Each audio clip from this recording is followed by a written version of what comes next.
Joined now by former Vancouver Canuck and TSN hockey analyst, Mr. Frankie Corrado. How really you doing, Frank? good. The sun is shining here. I played a little golf yesterday. Oh.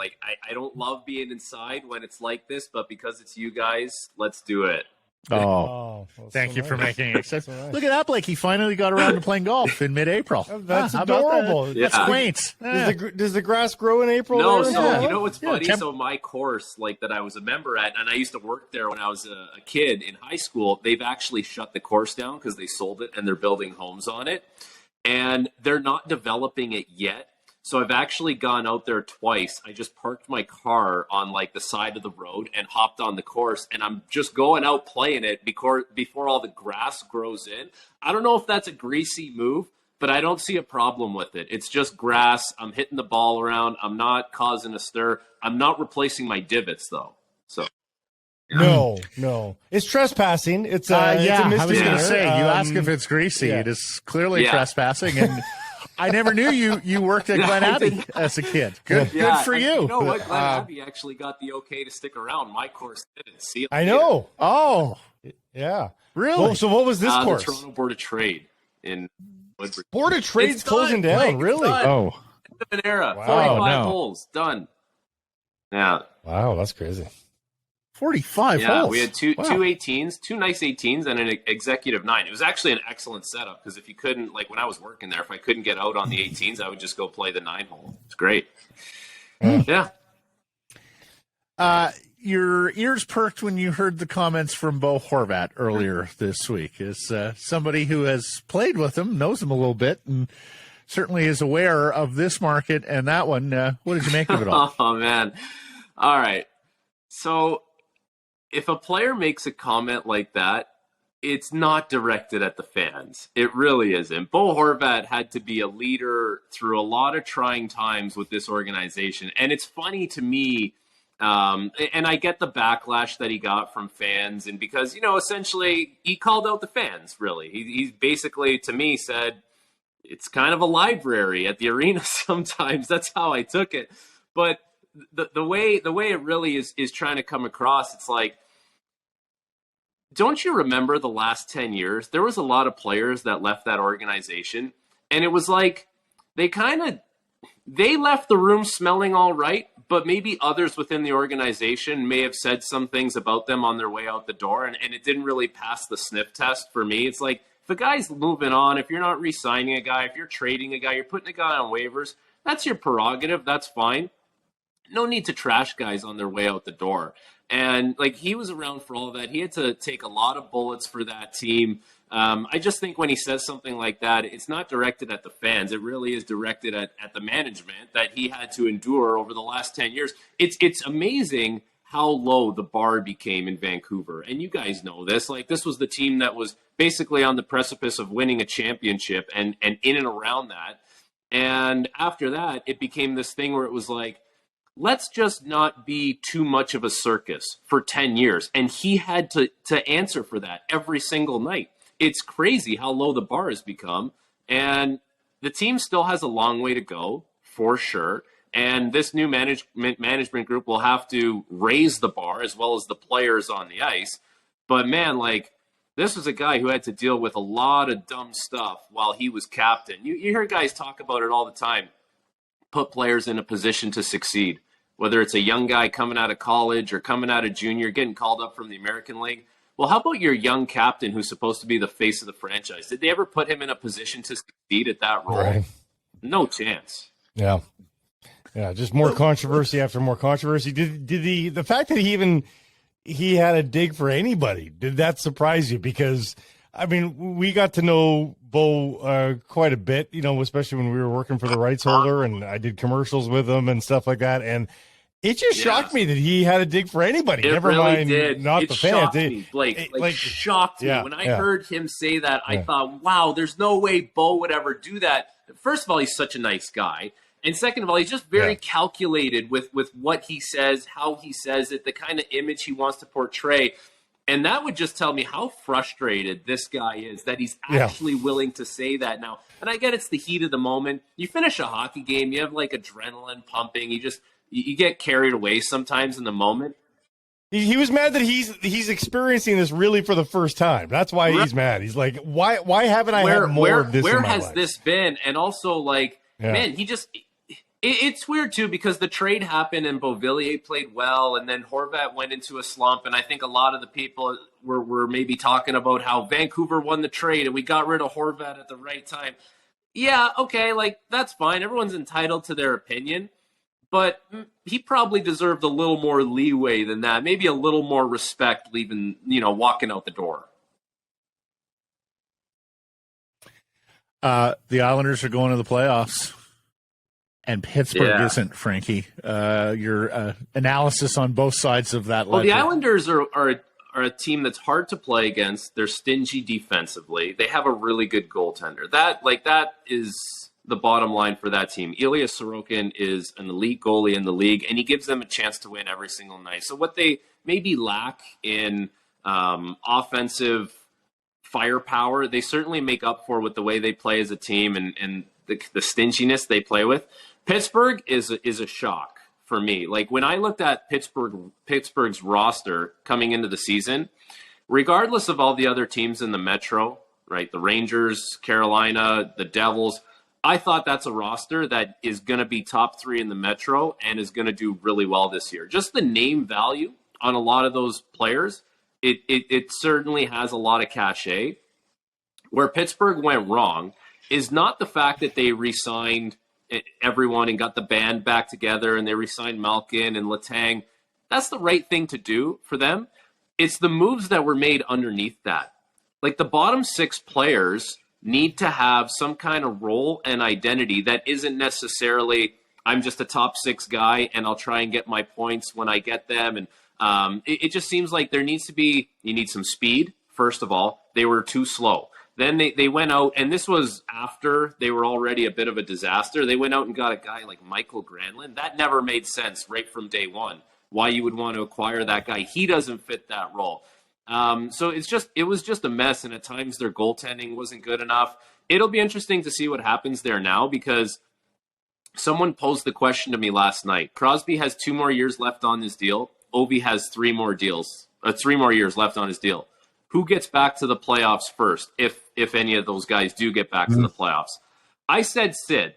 I think Pittsburgh has the ability to turn it around. They're going to have to shed some cap, and they're going to have to get rid of some issues there, especially up front. Malkin?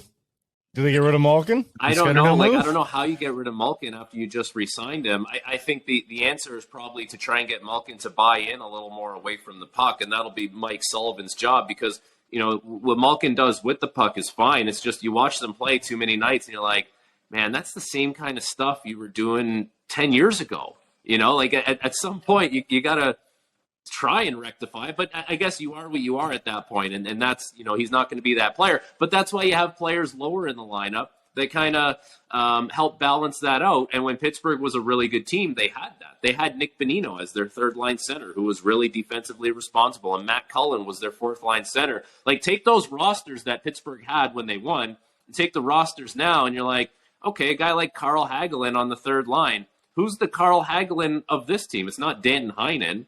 Like, it wasn't, Nick Bonino and Jeff Carter, very different players, very different kind of roles. It didn't really jive there in Pittsburgh. And you can kind of use the Team Canada example, right? World Juniors, Olympics, although we haven't seen it in a long time. But what does Team Canada do? They don't always necessarily take the best player. They take players that are going to fit certain roles. I think it was in 2010. Remember the 2010 Vancouver Olympics? There was like 2 locks on that team going in that everyone was aware of. It was going to be Sidney Crosby, and it was the 4th-line center, who was Mike Richards, I think. I can't remember if it was 2010. But that's the point I'm trying to get at. It's like they need to have certain roles and identities on that team, and really it was almost like it was a name value cachet kind of team, and it was not good. Speaking of playoffs, and I think you're a bit of a hoops fan, the play-in tournament is underway right now in the NBA.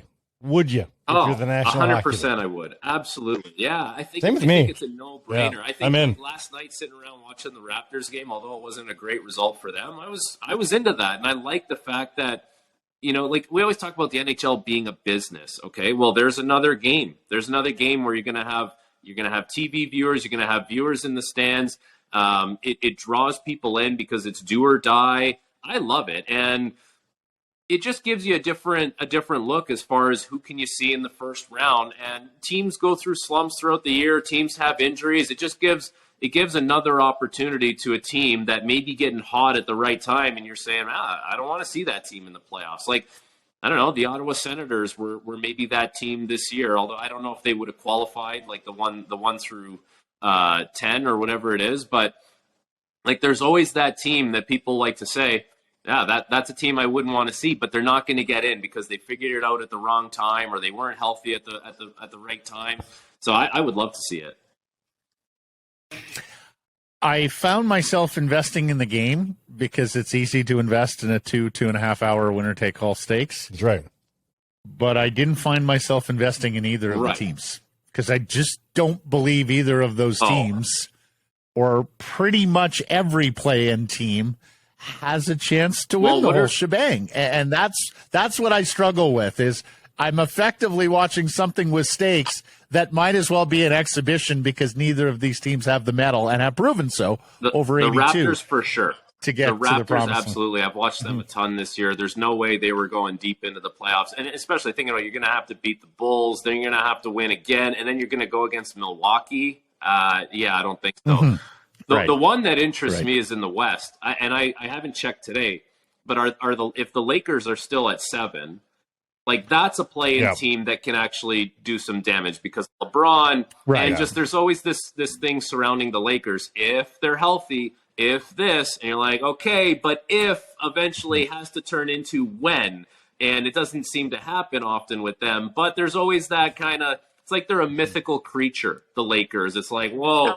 I like watching the Canadians on OKC though too. You watch it, and it's too bad for them. But they won. But watching the Canadians on OKC gave me a little something. Even if they can't win a playoff series, to see two Canadians leading the way. Yeah, exactly. And even like Dylan Brooks right now, like he's kind of saying he wants to play the Lakers and he wants LeBron and all this stuff. It's like, he's got a little bit of a reputation as far as having a bigger mouth in the league, but.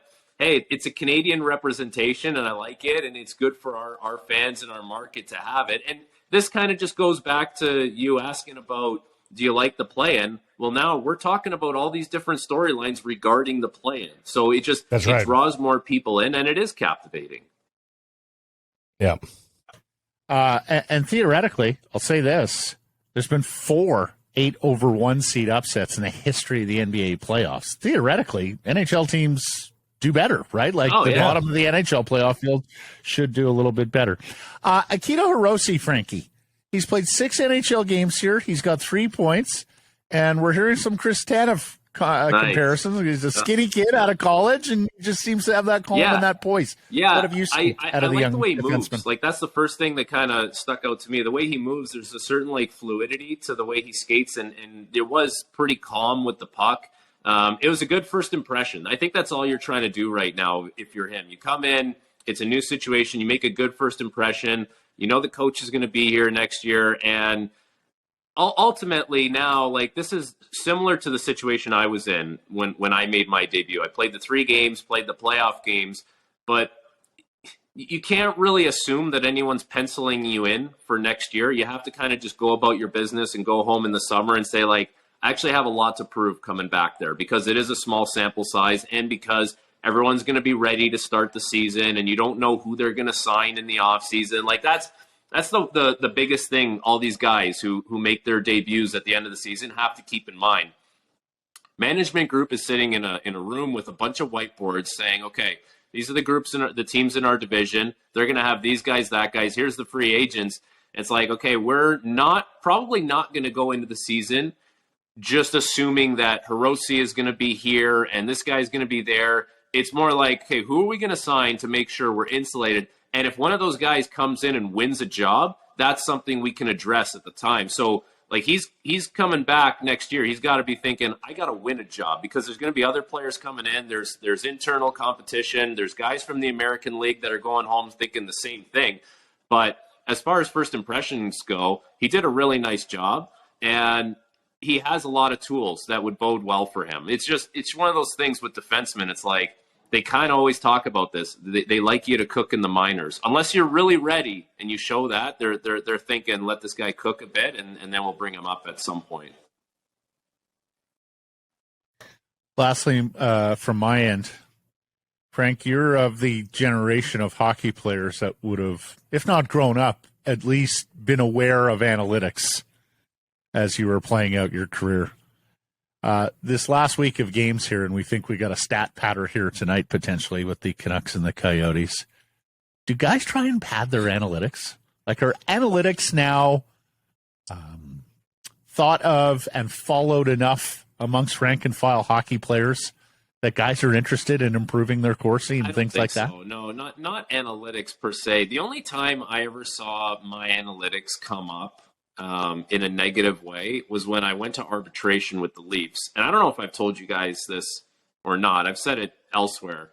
I had filed for arbitration because they were trying to do a two-way. Basically, all we wanted was a one-way deal. And we were set to go to ARB. And I think it's like a week before the case or a few days before the case, you have to exchange briefs with each sides. And so we exchanged our argument. They exchanged their argument, and it comes through on an email. And my agent said, the email is going to come through. Whatever you do, do not open that email. Do not open it. And I saw it come through, and I opened it.